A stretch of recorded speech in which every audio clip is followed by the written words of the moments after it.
അധ്യായം 5.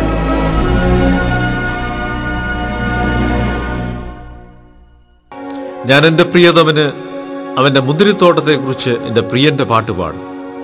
എന്റെ പ്രിയതമന് ഏറ്റവും ഫലവത്തായ ഒരു കുന്നിന്മേൽ ഒരു മുന്തിരിത്തോട്ടമുണ്ടായിരുന്നു. അവൻ അതിന് വേലി കെട്ടി, അതിലെ കല്ല് പെറുക്കി കളഞ്ഞു, അതിൽ നല്ല വക മുന്തിരിവള്ളി നട്ടു, നടുവിൽ ഒരു ഗോപുരം പണിതു, ഒരു ചക്കുമിട്ടു. മുന്തിരിക കായ്ക്കുമെന്ന് അവൻ കാത്തിരുന്നു. കായ്ച്ചതോ കാട്ടുമുന്തിരിങ്ങയത്രേ. ആകയാൽ യെരൂശലേം നിവാസികളും യഹൂദാ പുരുഷന്മാരുമായുള്ളവരെ, എനിക്കും എന്റെ മുന്തിരിത്തോട്ടത്തിനും മധ്യേ വിധിപ്പീൻ. ഞാൻ എന്റെ മുന്തിരിത്തോട്ടത്തിൽ ചെയ്തിട്ടുള്ളതല്ലാതെ ഇനി അതിലെന്ത് ചെയ്യുവാനുള്ളൂ? മുന്തിരിങ്ങ കായ്ക്കുമെന്ന് ഞാൻ കാത്തിരുന്നപ്പോൾ അത് കാട്ടുമുന്തിരിങ്ങ കായ്ച്ചതെന്ത്? ആകയാൽ വരുവീൻ, ഞാൻ എന്റെ മുന്തിരിത്തോട്ടത്തോട് എന്ത് ചെയ്യും എന്ന് നിങ്ങളോട് അറിയിക്കാം. ഞാൻ അതിന്റെ വേലി പൊളിച്ചു കളയും, അത് തിന്നുപോകും. ഞാൻ അതിന്റെ മതിൽ ഇടിച്ചു കളയും, അത് ചവിട്ടി പിതിച്ചു പോകും. ഞാൻ അതിനെ ശൂന്യമാക്കും, അത് വള്ളിത്തല മുറിക്കാതെയും കിളയ്ക്കാതെയും ഇരിക്കും. പറക്കാരെയും മുള്ളും അതിൽ മുളയ്ക്കും. അതിൽ മഴ പെയ്ക്കരുതെന്ന് ഞാൻ മേഘങ്ങളോട് കൽപ്പിക്കും. സൈന്യങ്ങളുടെ യഹോവയുടെ മുന്തിരിത്തോട്ടം ഇസ്രയേൽ ഗൃഹവും അവന്റെ മനോഹരമായ നടുതല യഹൂദാ പുരുഷന്മാരുമാകുന്നു. അവൻ ന്യായത്തിനായി കാത്തിരുന്നു, എന്നാൽ ഇതാ അന്യായം.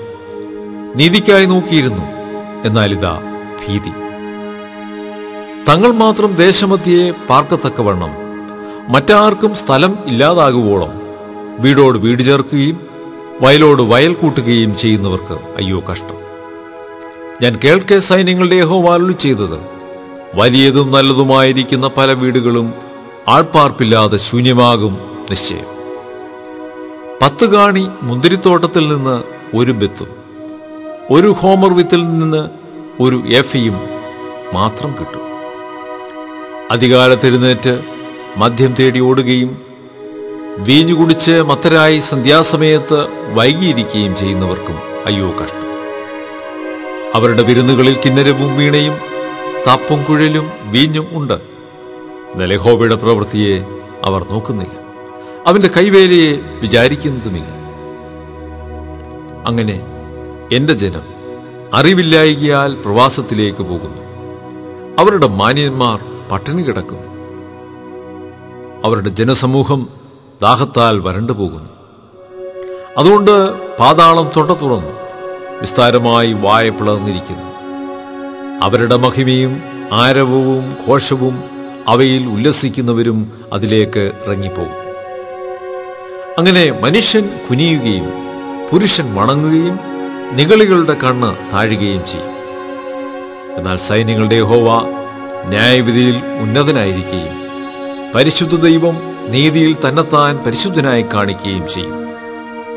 അപ്പോൾ കുഞ്ഞാടുകൾ മേച്ചിൽപ്പുറത്തുന്ന പോലെ മേയും. പുഷ്ടിയുള്ളവരുടെ ശൂന്യപ്രദേശങ്ങളെ സഞ്ചാരികൾ അനുഭവിക്കും.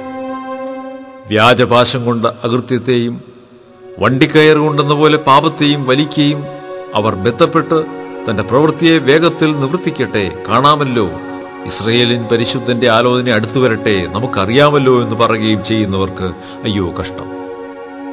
തിന്മയ്ക്ക് നന്മയെന്നും നന്മയ്ക്ക് തിന്മയെന്നും പേര് പറയുകയും ഇരുട്ടിനെ വെളിച്ചവും വെളിച്ചത്തെ ഇരുട്ടുമാക്കുകയും കയ്പിനെ മധുരവും മധുരത്തെ കയ്പുമാക്കുകയും ചെയ്യുന്നവർക്ക് അയ്യോ കഷ്ടം.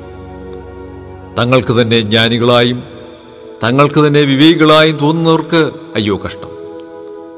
വീഞ്ഞു കുടിപ്പാൻ വീരന്മാരും മദ്യം കലർത്തുവാൻ ശൂരന്മാരുമായുള്ളവർക്കും സമ്മാനം വാങ്ങി ദുഷ്ടനെ നീതീകരിക്കുകയും നീതിമാന്റെ നീതിയെ ഇല്ലാതാക്കുകയും ചെയ്യുന്നവർക്കും അയ്യോ കഷ്ടം. അതുകൊണ്ട് തീനാവ് താളടിയെ തിന്നുകളയും, വൈക്കോൽ ജ്വാലയാൽ ദഹിച്ചു പോകുകയും ചെയ്യുന്നതുപോലെ അവരുടെ വേര് കെട്ടുപോകും, അവരുടെ പുഷ്പം പൊടി പോലെ പറന്നുപോകും. അവർ സൈന്യങ്ങളുടെ യഹോവയുടെ ന്യായപ്രമാണത്തെ ഉപേക്ഷിച്ചു, ഇസ്രയേലിൻ പരിശുദ്ധന്റെ വചനത്തെ നിന്ദിച്ചു കളഞ്ഞിരിക്കുന്നു. അതുനിമിത്തം യഹോവയുടെ കോപം തന്റെ ജനത്തിന്റെ നേരെ ജ്വലിക്കും. അവൻ അവരുടെ നേരെ കൈനീട്ടി അവരെ ദണ്ഡിപ്പിക്കും. അപ്പോൾ മലകൾ വിറയ്ക്കുകയും അവരുടെ ശവങ്ങൾ വീഥികളുടെ നടുവിൽ ചവറുപോലെ ആയിത്തീരുകയും ചെയ്യും. ഇതെല്ലാം കൊണ്ടും അവന്റെ കോപമടങ്ങാതെ അവന്റെ കൈ ഇനിയും നീട്ടിയിരിക്കും. അവൻ ദൂരത്തുള്ള ജാതികൾക്ക് ഒരു കൊടി ഉയർത്തി ഭൂമിയുടെ അറ്റത്തു നിന്ന് അവരെ ചൂളകുത്തി വിളിക്കും. അവർ ബന്ധപ്പെട്ട് വേഗത്തിൽ വരും. അവരിൽ ഒരുത്തിനും ക്ഷീണിക്കുകയോ ഇടറുകയോ ചെയ്യുകയില്ല. ഒരുത്തിനും ഉറക്കം തൂങ്ങുകയില്ല, ഉറങ്ങുകയില്ല. അവരുടെ അരക്കച്ച അഴിയുകയില്ല, ചെരുപ്പുമാർ പൊട്ടുകയുമില്ല. അവരുടെ അമ്പ് കൂർത്തും വില്ല് എല്ലാം കുലച്ചുമിരിക്കുന്നു. അവരുടെ കുതിരകളുടെ കുളമ്പ് തീക്കല്ല് പോലെയും അവരുടെ രഥചക്രം ചുഴലിക്കാറ്റ് പോലെയും തോന്നും. അവരുടെ ഗർജനം സിംഹത്തിൻ്റേതുപോലെ ഇരിക്കും. അവർ ബാലസിംഹങ്ങളെപ്പോലെ ഗർജിക്കും. അവർ അലറി ഇരപിടിച്ചു കൊണ്ടുപോകും, ആരും വിടുവിക്കുകയുമില്ല.